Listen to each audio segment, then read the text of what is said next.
Hello बच्चों, let's see this question. The equation of the curve whose subnormal is constant a is. Okay, तो यहां से अब अगर हम देखें तो सब नॉर्मल को अगर सबसे पहले समझेंगे तो सब नॉर्मल क्या होता है. ये हमारे x और y एक्सिस है. यहाँ पे हमने एक कर्व सपोज ये ड्रॉ किया है. अब इसका यहाँ से एक टेंजेंट अगर ड्रॉ करें तो वो इस तरह से एक टेंजेंट ड्रॉ होगा और इसी का एक नॉर्मल ड्रॉ होगा. ये हमारा कर्व है, ये टेंजेंट है and this is our normal. Okay, तो यहां से अब ये जो पार्ट है ये क्या है. Suppose let this point be T and this point be N. यहां से एक परपेंडिकुलर ड्रॉ करते हैं, that will be point X. ये हमारा एक्स है, ये हो जाएगा पॉइंट पी जिसपे नॉर्मल और टेंजेंट दोनों मीट कर रहे हैं. तो ये एक्सएन जो है, ये एक्सएन क्या है, सब नॉर्मल है. ये एंगल 90 है, ये सपोज अल्फा है तो ये एंगल कितना हो जाएगा 90 माइनस अल्फा और ये एंगल भी कितना होगा अल्फा डिग्री. तो यहां से अगर इसे सिंप्लीफाई करें तो स्लोप ऑफ टेंजेंट की अगर हम बात करेंगे तो स्लोप ऑफ टेंजेंट क्या होता है m which is equal to tan alpha. और टेन एल्फा क्या हो जाएगा यहां से px, ये dy बाय dx ले लेंगे. ठीक है, ये होगा dy by dx at point p. इस पॉइंट p पे इसका डिफरेंशिएशन.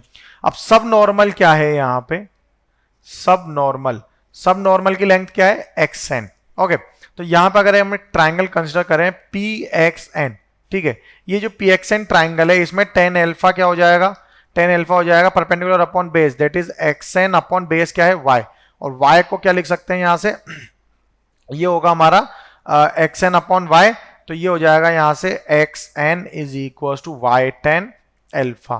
टेन एल्फा क्या है dy बाय dx, तो ये हो जाएगा y dy by dx. Okay, तो इस पूरे टर्म को यहां पे एक कांस्टेंट अज्यूम कर लेते हैं a. तो ये क्या हो गया xn इक्वल्स टू a हो जाएगा. या फिर ये पूरा एक टर्म जो है that is y equals to dy by dx, इसको a माना अगर, तो ये क्या हो गया यहां से y dy equals to a dx. अब दोनों साइड अगर इंटीग्रेट कर दें तो ये क्या हो जाएगा y square by 2 is equals to ax plus c. तो ये वैल्यू क्या हो जाएगी यहां से, ओके, ये टर्म आएगी. तो अब इसे यहां से सिंप्लीफाइड फॉर्म में क्या लिख सकते हैं, Y square is equal to 2ax plus 2c.